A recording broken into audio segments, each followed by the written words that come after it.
না স্বীকার করেছেন যে আপনার বাংলাদেশে উনার অধীনে উনি যখন ক্ষমতায় ছিলেন বাংলাদেশে, অর্থাৎ উনি ডাইরেক্টলি না বললেও তার অধীনে সিকিউরিটি ফোর্সেস বা পুলিশ বলেন, যাই বলেন, আর্মি বলেন, বিডিআর বলেন, আপনি তারপরে কি বলে এই যে র্যাব বলেন, অর্থাৎ তারা হত্যাকাণ্ড বা তারা ভুল করেছে কিছু ক্ষেত্রে এবং ভুল করে মানুষ হত্যা করেছে। অর্থাৎ এই প্রথম উনি স্বীকার, আমি জানি না এটা উনি ভারতের চাপে স্বীকার করেছেন কিনা, নাকি মানে আপনার বাগে দললেও সারে ইউনুস দলে সারে না, এটা কিন্তু বাস্তব, এটা আপনার উপরে পড়েছে এতদিন।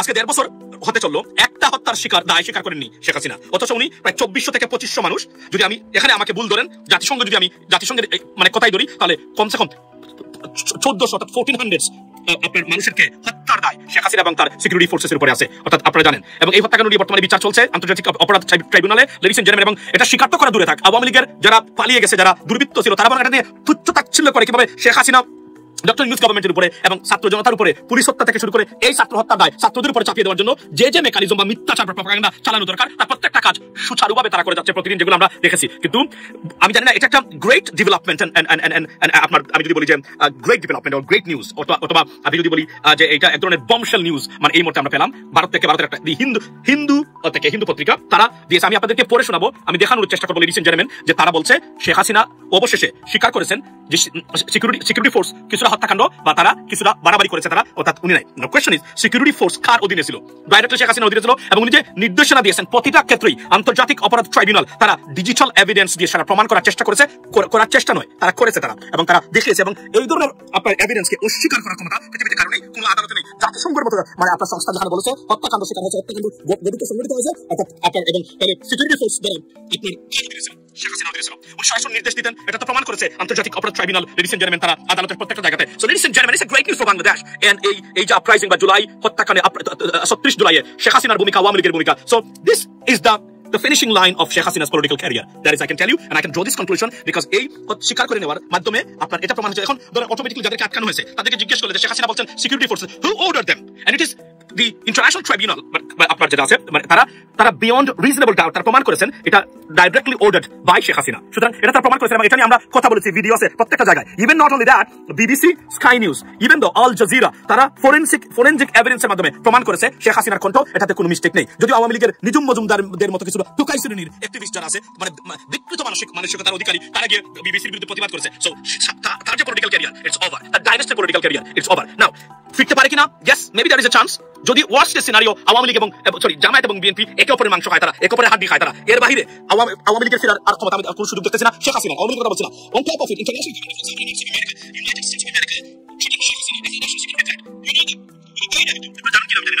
আমি আপনাদের কাছে এই কথা বলতে চাই না। শেখ হাসিনা সারা পৃথিবীতে চেষ্টা করেছেন উনি যাওয়ার, ভারতের বাইরে, মধ্যপ্রাচ্য থেকে England to Europe to America, not a single country I mean accepted her offer, even considered her offer or application. Why? There is a power, there is a country, there is a government who said that you should not do that, and they cannot because তারা আপত্তি দিয়ে রেখেছে। এটা বুঝতে হবে। এটা আমি জানি আওয়ামী লীগের আসলে তোমার প্রপাগান্ডা চালায়, রাজাকার, এই সেই স্বাধীনতা বিরোধী। আমরা we don't give a fucking damn about মানে রাজাকার স্বাধীনতা বিরোধী দিয়ে স্লোগান আসলেই ভোট দিবেন না, এটা হচ্ছে আমার বক্তব্য। কেন দিবেন না জানেন? এটা ইন্ডিয়ান ন্যারেটিভ, এটা প্রতিষ্ঠা করার জন্য বাংলাদেশে আপনি যদি করতে চান আপনার সন্তানের জন্য, এর চেয়ে বড় বিট্রিয়াল আপনি হতেই পারে না। লেডিস এন্ড জেন্টলম্যান, শুধু আলোচনা কি? আইনের আলোচনা। ওই যে সংবিধানের 106 ধারায় কি আছে, 100 ধারায় কি আছে, 9 ধারায় কি আছে, সংবিধান খুঁজে বেড়ায়। এই সংবিধানের ভিতরে কি লেখা ছিল যে আপনারা কোনো বুদ্ধান কইরা তাকে দৌড়াইয়া দিল্লি পর্যন্ত পৌঁছাই দিবেন? এরকম কোনো কথা তো লেখা ছিল না। তাহলে এত সংবিধান করেন কেন? জনগণ একটা নতুন বাংলাদেশের জন্য একটা নতুন সংবিধান চায়। নতুন বলছে একেবারেই নতুন না, এর আগেও আপনারা 16-17 বার এটা উলট পালট করছেন। এইটা নিয়ে হয়তো 18 বার হবে, এখন না হয় 18 বার হবে। হ্যাঁ, 18 বার হইতে অসুবিধা কি? 17 বার যদি সবাই করতে পারে, জুলাইয়ের জন্য যারা রক্ত দিল তারা কেন এটা পরিবর্তন করতে পারবে না? আসল ঘটনা কি জানেন? আসলে জুলাই সনদপত্রের পিছনে বিরাট একটা রহস্য লুকিয়ে আছে। সেই রহস্যের নাম কি জানেন? একটা কবর। আর সেই কবরটা কার? ভারতের আধিপত্যের কবর। হ্যাঁ ভাই, ভারতের যে এই যে নজরদারি, খবরদারি, এই 54 বছর যা দেখে আসছেন সব কিছুর কবর এই জুলাই সনদপত্র। হ্যাঁ, সবকিছু কবর হয়ে যাবে। যার জন্য রাজি না ওনারা, ওনাদের যে অনুচর আছে দেশে, তারা রাজি না, কিন্তু রাজি হইতেই হবে। সরকার মানে ডক্টর ইউনূস স্যার 7 দিনের সময় নিয়েছিল। আগামীকাল, আমার মনে হয় আগামীকাল অথবা আরো একদিন আছে, 7 দিন পুরো হয়ে যাবে। 7 দিন পর তো সরকারকেই সিদ্ধান্ত দিতে হবে, কারণ সরকার তো বলছে যে আপনারা 7 দিনের মধ্যে যদি সিদ্ধান্ত না নিতে পারেন আমরাই সিদ্ধান্ত নিব। সরকার কি ওই কথা থেকে সরে আসবে? না, সরে আসতে পারে না। সরকারকে একটা সিদ্ধান্ত তো দিতেই হবে। আমরা 2-1 দিন অপেক্ষা করি, অন্তত 13 তারিখ পর্যন্ত তো অপেক্ষা করতে হয়। 13 তারিখে তো একটা বিরাট বড় ঘটনা ঘটতে যাচ্ছে, তাই না? যেভাবে প্রচার করা হয়েছে চারিদিক থেকে, হায় হায় 13 তারিখে চারিদিক থেকে ঢাকায় ঢুকে যাবে, ঢাকা দখল করে নিবে আওয়ামী লীগ, ভারতের কাছাকাছি চলে আসছে, বর্ডারের কাছাকাছি সবাই এসব বসে নিচ্ছে, ফেলাবো। কারণ 13 তারিখে শেখ হাসিনার রায় হতে যাচ্ছে। আসলে রায় না, রায়ের দিন ধার্য করবো, সেই দিন যে কবে আমরা রায় দিব সেই দিনটার কথা জানাবে। আর ওই 13 তারিখ থেকে রায়ের দিন বেশি দূরে না ভাই, হয়তো 1 সপ্তাহ দূরত্ব হবে। ওইটা ওরা বুঝা ফেলাইছে, বুঝা ফেলাই অস্থির হয়ে গেছে। ভয় তো পাইছি, ভয় না পাইলে এই কথা কি বলে যে আমি কাউকে হত্যার হুকুম দেই নাই, পুলিশের দায়িত্ব নেয় না, ওই যে আর্মির এক অংশের দায়িত্ব নেয় না, র্যাবের এক অংশের দায়িত্ব নেয় না। কেন নেয় না? ভয় পাইছে। ভয় পাইছে বলেই তো। নাইলে উনি যেভাবে গত 15 মাস কথা বলতেছে, এরে মার, এরে ধর, ওর নাম লিস্ট করে আমার কাছে পাঠা, এবং শেষ অডিও কলে কি বলছে, আমাকে আল্লাহ বাঁচায় রাখছে শুধু একটি কারণে, আমি ডক্টর ইউনূসের গলায় দড়ি পড়াইতে চাই, তারে না ঝুলাইয়া আল্লাহ আমাকে নিবে না, এরকম কথাও বলছে। আরে ভাই, আল্লাহরে বিপদে ফেলা যায় মানুষ। চিন্তা করছেন, উনি একটা খুনের জন্য বলতেছে আল্লাহ উনাকে বাঁচায় রাখছে, ডক্টর ইউনূসকে মাইরাই উনি মরবে, আল্লাহ এই জন্য উনাকে বাঁচায় রাখছে। কারণ আল্লাহ উনার কথা শুনবে। এটা হয়েছে কেন জানেন? এই ধরনের মানুষ না, চোখ আছে চোখে দেখতে পায় না, কান আছে কিন্তু কানে শুনতে পায় না। আল্লাহ তাকে বধির করে দিছে, তো আল্লাহ তাকে অন্ধ করে দিছে। কারণ কি জানেন? ওকে আরো চরমে যাইতে দেওয়ার সুযোগ করে দিছে, তুই আরো যাইতে থাক, যাইতে থাক। আপনারা তো জানেন একটা ঢিল যে যত জোরেই উপরে মারুক না কেন ফেরত আসতেই হবে। হ্যাঁ, আপনাকেও ফেরত আসতে হবে, আপনাকেও ফেরত আসতে হবে। বাপ কেউ ছাড়ে না, তাইলে তো ভাই আল কোরআন মিথ্যা হয়ে যাবে। ওখানে স্পষ্ট লেখা আছে সীমা লঙ্ঘনকারীকে আমি পছন্দ করি না। তার মানে কি জানেন? সীমা লঙ্ঘনকারীকে আল্লাহ সাবধান করে দিছে, সীমা লঙ্ঘনকারীকে আল্লাহ ধ্বংস করে দেয়। নিজের চোখের সামনে তো দেখতে পাচ্ছেন, এই যে 5ই আগস্টে, এটা কি ধ্বংস না? নিশ্চয়ই ধ্বংস। 32 নম্বরের দিকে তাকান, এটা কি ধ্বংস না? নিশ্চয়ই ধ্বংস। নিশ্চয়ই উপরওয়ালার ইঙ্গিত আছে, কারণ উনি সীমা লঙ্ঘন করছে। আর এই আল্লাহর অপছন্দটা আল্লাহ কিভাবে প্রকাশ করে জানেন? মানুষের মনের মধ্যে ঢুকায় দেয়। হ্যাঁ ভাই, মানুষের মনের মধ্যে ঢুকায় দেয়, এই যে দেখ, এটা হলো সঠিক আর এটা বেঠিক, আর এই বেঠিকের জন্য ওকে তোরা ঘৃণা কর। যারা অন্যায় করে, অপরাধ করে, সীমা লঙ্ঘন করে, মানুষ তো তাকে ঘৃণা করে। আর ওই ঘৃণাটাই হচ্ছে অভিশাপ। ঘৃণার আরেক নাম অভিশাপ, আর ভালো কাজের আরেক নাম কি জানেন? দোয়া। হ্যাঁ ভাই, ভালো কাজের আরেক নাম দোয়া। বাংলাদেশের জন্য একটা মানে ভয়াবহ দিন আসতে যাচ্ছে আমরা মনে করতে পারি। কারণ কি, আমরা অলরেডি জানি যে বন্ধুরা, আপনারা শুনছেন যে আওয়ামী লীগ বিরাট একটা কিছু অঘটন ঘটাতে বাংলাদেশে একটা বিরাট প্রিপারেশন নিয়ে আসছে, এবং এর বিরুদ্ধে সরকারও কিন্তু চুপচাপ বসে নেই। সরকার বিভিন্ন জায়গায় ধরপাকড় শুরু করছে, এবং সরকার বিভিন্নভাবে এটা প্রোটেকশন দেওয়ার জন্য তার সমস্ত বাহিনীগুলো যে আছে সেগুলোকে কাজে লাগাই দিছে। কিন্তু বন্ধুরা, কাজে লাগাই লাভটা কি? আপনারা দেখেন, এই যে গত 2 দিন আগে, মানে গতকালকেই দেশিন্দিতে কত একটা ঘটনা ঘটে গেল। তারপরে ফরিদপুরে এই যে নির্বাচনী প্রার্থীরা নিয়ে যে 2 দলের মধ্যে একটা বিরাট মারামারি হলো, 20 জন 21 জন অলরেডি আহত হয়ে গেছেন। ওইখানে খবর দেখলাম, ওইখানে একদল বিএনপির একদল বলতেছে যে অন্য বিএনপির দলটা তারা আওয়ামী লীগের লোকজন নিয়ে আইসা এই আক্রমণটা করছে। তার মানে আওয়ামী লীগের যারা এখন পর্যন্ত দেশে আছেন, যারা বেসিক্যালি খুব একটা আগে কোন রকম তাদের কোন মানে মামলা হামলা ছিল না, তারা এখন বিএনপির মধ্যে ঢুকে গেছে। এখন বিএনপিরা এই 2 দল, মানে যেখানে আপনি জানেন বিএনপি, সেখানে তো 2টা দল আছে। কারণ বিএনপির প্রচুর প্রার্থী থাকে, প্রচুর বড় বড় নেতা থাকে। তারা এখন আওয়ামী লীগের যারা বর্তমানে দেশে আছে এদেরকে ধরে ধরে দিয়ে দিয়ে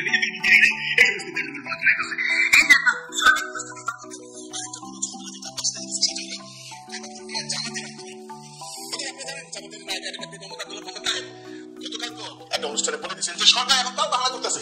সরকার আবার দেখা গেল 7 দিন টাইম শেষ হয়ে যাবে রোববার দিন, আবার দেখা গেল বললো যে ঠিক আছে, আমি আরো 7 দিন টাইম দিলাম, আপনারা আরো 7 দিন বসেন।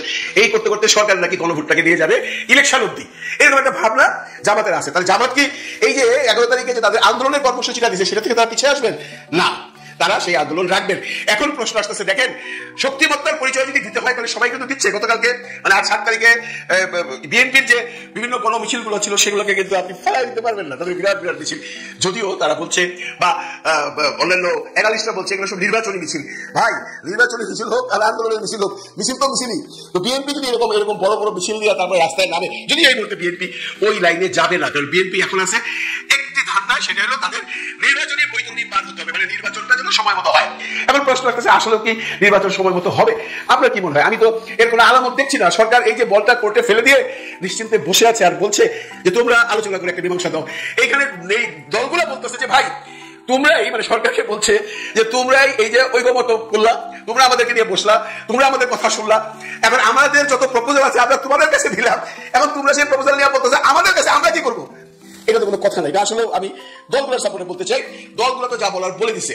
এখন আর নতুন করে যদি বসেও বিএনপি, জামাত, এনসিপি, যদিও এনসিপি একটু ফাঁকে আছে, এনসিপি কি করতেছে সেটা নিয়ে খুব একটা আলোচনা কিন্তু এখন বাজারে নাই।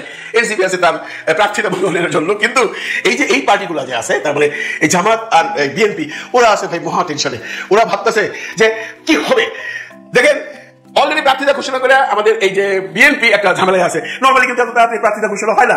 এই টোটাল সার্বিক পরিস্থিতিটাকে একটু ভিন্নভাবে মোড় দেওয়ার জন্য কিন্তু বিএনপি কাজটা করছিল, কিন্তু বিএনপি সাকসেসফুল হতে পারে নাই। বিএনপি এই যে মানে গন্ডগোলগুলো চলছে, সেটা কিন্তু এখনো বিদ্যমান। গতকালকে সিলেটে হয়েছে, রাজশাহীতে হয়েছে, ফরিদপুরে হয়েছে, এবং এমন এমন জায়গায় হচ্ছে যেখানে এখনো কোনো প্রার্থীদের ঘোষণাই করা হয় নাই, স্থগিত রাখছে, সেখানে দুই দল বাড়াবাড়ি শুরু হয়ে গেছে।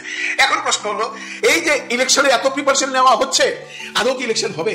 আপনি যে দেখছেন, আপনার কি মনে হয়? আমি তো কোনো ভালো আলামত দেখছি না, যদিও সরকার প্রতি মুহূর্তে বলে যাচ্ছে ফেব্রুয়ারিতে ইলেকশন হবেই। গণভোট কবে হবে সেটা অন্য আলোচনা, গণভোট নিয়ে সরকার মুখ খুলছে না।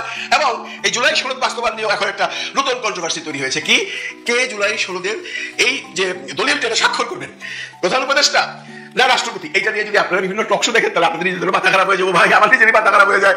কি জানি কয়, সংবিধান 106, ইউনুসের ক্ষমতা নাই, ইউনুস কেমনে করবে, রাষ্ট্রপতির ক্ষমতা নাই, এটা করে সবকিছু অবৈধ, সরকার অবৈধ, তার মানে দেশ অবৈধ, তার মানে এই ইলেকশন অবৈধ। এই সমস্ত রাজনৈতিক বিশ্লেষণের কথা শুনলে না ভাই, মনে হয় আমরা কোন দেশে আছি। কিন্তু মোট কথা হইলো যে যারা বলছেন মহামান্য রাষ্ট্রপতি ব্যতীত এটা হবে না, এবং যারা বলছেন মাননীয় প্রধান উপদেষ্টা এটা করবেন, এই যে দুই দলের মধ্যে কনফ্লিক্ট, এই কনফ্লিক্ট যে পর্যন্ত না মিটবে সেই পর্যন্ত কিন্তু জুলাই সনদ পাস হচ্ছে না। আর জুলাই সনদ পাস হওয়ার জন্য যদি রাষ্ট্রপতির কাছে যান, রাষ্ট্রপতি মহোদয় তো করবেন। রাষ্ট্রপতি এখন একটু রিল্যাক্স করে আছেন। আপনারা জানেন, প্রায় অনেকদিন পর, প্রায় 1.5 বছর পর রাষ্ট্রপতি একটু রিল্যাক্স পাইছেন। উনি অলরেডি তার মামলায় তার যে এলাকা সেখানে গেছেন।